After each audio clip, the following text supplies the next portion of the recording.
Hello everyone, welcome back to the channel.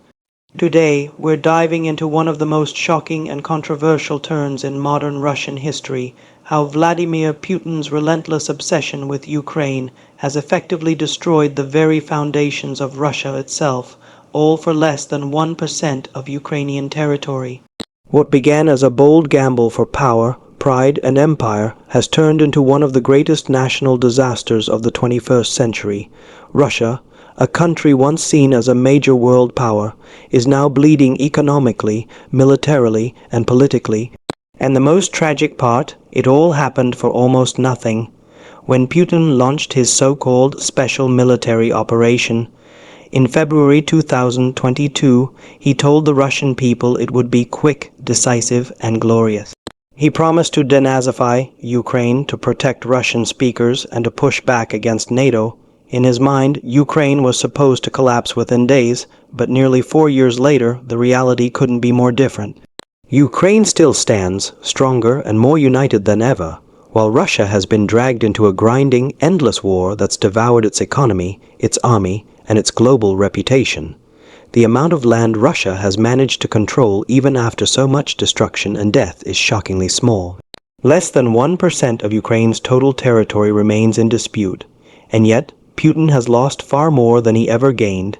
He has sacrificed hundreds of thousands of Russian lives, destroyed decades of economic progress, and isolated his country from the world. What was meant to restore Russia's greatness has instead exposed its weakness. Let's start with the human cost. Over 1 million Russian soldiers have either been killed, wounded, or gone missing since the war began. Entire units have been wiped out in battles that gained nothing. Families across Russia have been shattered, with mothers and fathers receiving nothing but sealed coffins and vague government statements. The Kremlin hides the true numbers, but even pro-Russian bloggers admit the losses are catastrophic. Meanwhile, young men flee the country in waves, desperate to avoid being sent to the front. Putin's mobilization has turned Russia into a nation of fear where men hide, families break apart, and dissent means prison or worse. Then there's the economic destruction. Before the invasion, Russia had one of the largest and most promising emerging economies in the world. But Western sanctions have crippled its industries, cut it off from advanced technology, and drained its financial reserves. Major corporations like McDonald's, IKEA, and BP left the country. Oil revenues, once the lifeblood of the Russian state, are falling as countries turn to alternative suppliers. Inflation is climbing, and the ruble has lost much of its value. Everyday Russians face rising prices, shortages, and declining wages, while the oligarchs close to Putin stash their money abroad or lose their fortunes entirely. The once thriving middle class has been pushed back into poverty. Russia's young and educated are fleeing in record numbers, taking their talents to countries like Georgia, Armenia, and the EU. This brain drain has hollowed out the country's future. Scientists, engineers, doctors, and IT professionals, the very people who could modernize Russia, are gone. What remains is a stagnant economy built on propaganda and fear. And let's talk about the military. The Russian army, once feared as one of the most powerful in the world, has been exposed as disorganized, corrupt, and outdated. The myth of Russian military superiority has been shattered on the battlefields of Ukraine.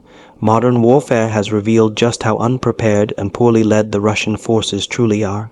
Thousands of tanks have been destroyed, many from the Soviet era, while Ukrainian forces with Western support continue to adapt and innovate. Drone warfare, precision missiles, and intelligence sharing have given Ukraine an edge Russia never expected. Even Russia's vaunted air force has failed to dominate the skies. Instead, Ukraine has managed to strike deep into Russian territory, hitting oil depots, air bases, and even Moscow itself. These attacks have humiliated the Kremlin and shown that no place in Russia is truly safe anymore. The war that was supposed to secure Russia's borders has instead made them more vulnerable than ever. Politically, Putin's power seems unshakable on the surface, but underneath, cracks are spreading fast. The failed mutiny by Yevgeny Prigozhin and the Wagner Group in 2023 showed just how fragile the regime really is. For a moment, armed rebels were marching toward Moscow, and Putin disappeared from public view. That incident shattered the image of total control that he had spent decades building, and although Prigozhin later died under mysterious circumstances, the message was clear: Putin is not untouchable, and his circle of trust is shrinking. Within the Kremlin, paranoia reigns. Generals are arrested, ministers are replaced, and oligarchs keep falling from windows in suspicious accidents. Loyalty to Putin is no longer enough to guarantee safety. Everyone around him knows that one wrong move could mean the end. The fear that once held the system together is now tearing it apart from within. On the world stage, Russia's isolation is nearly complete. Once a key player in global politics, Moscow has been reduced to a junior partner to China and Iran. Europe has cut itself off from Russian gas, NATO has expanded, and countries that once stayed neutral like Finland and Sweden have joined the alliance. Instead of weakening NATO, Putin has strengthened it more than anyone since the Cold War. His attempt to divide the West has backfired completely. Even Russia's allies keep their distance. China takes advantage of Russia's desperation, buying oil at deep discounts and offering limited support, but never risking its own interests. India, Turkey, and other countries play both sides, using Russia only when convenient. The Kremlin's diplomatic influence has evaporated. Inside Russia, the propaganda machine works overtime to maintain the illusion of strength and unity. State TV insists that victory is near, that Russia is fighting NATO, and that Ukraine is on the brink of collapse. But more and more Russians see the truth. They see the empty shelves, the coffins coming home, and the lives destroyed. They whisper the truth in private, afraid to speak openly. Fear rules the streets, and censorship suffocates any hint of dissent. Independent media is gone, replaced by loyal propagandists who repeat Kremlin talking points. But even the most loyal citizens are starting to question how long this war can go on. Culturally, the war has torn Russia apart. The arts, science, and journalism, once vibrant fields, have been silenced. Writers, filmmakers, and musicians who speak out are branded as traitors and forced into exile. Universities purge professors who dare to criticize the government. The intellectual heart of Russia is being extinguished, replaced by blind nationalism and propaganda.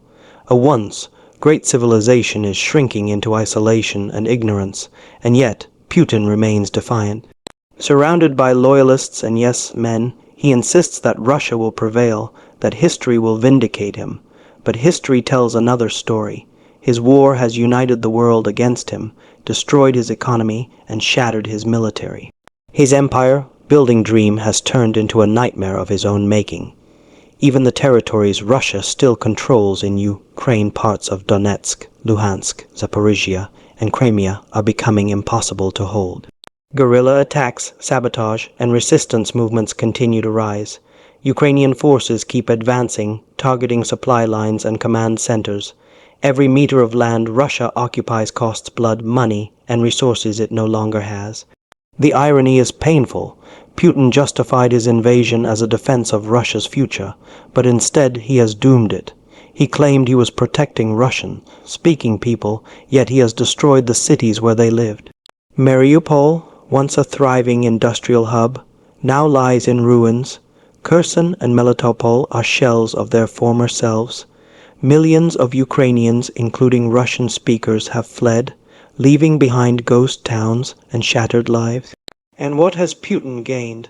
Less than 1% of Ukrainian territory that he can barely control, and a war that has consumed everything else.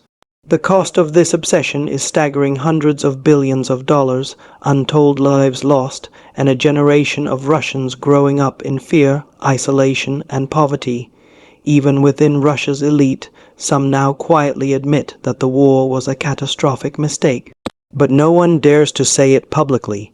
Putin's rule depends on maintaining the illusion of victory, no matter how small. The government rewrites maps, inflates numbers, and stages fake celebrations of annexation. But deep down, everyone knows the truth: Russia is losing. The future looks bleak. The war drags on, the sanctions tighten, and Russia's internal divisions widen. Ethnic regions like Chechnya, Dagestan, and Tatarstan are restless, their soldiers dying in disproportionate numbers. Corruption is rampant, morale is collapsing, and the state is running out of ways to hide its failures. Putin may still sit in the Kremlin, but the country he rules is a shadow of what it once was. What began as an attempt to restore a lost empire has instead destroyed the empire from within. Russia's borders may still stretch across 11 time zones, but its influence, prosperity, and unity are fading fast. The world no longer fears Russia, it pities it, and all because one man refused to admit his mistakes. Putin's legacy is not victory, but ruin. He has turned his country into a pariah, sacrificed its sons, and traded its future for a war that achieved nothing. The dream of reclaiming Ukraine has left Russia weaker, poorer, and more divided than ever before. And in the end, for what? For less than 1% of Ukraine, a few shattered towns, a few kilometers of scorched land, and a sea of graves. That is the true price of Putin's war, a price so high that no rational leader would ever pay it. But Putin did, and in doing so, he didn't just destroy Ukraine's peace, he destroyed Russia itself. Thank you for watching. If you found this video informative, make sure to like, share, and subscribe for more in-depth analysis and updates on global events. Stay tuned and remember, the truth always finds its way through the smoke of war.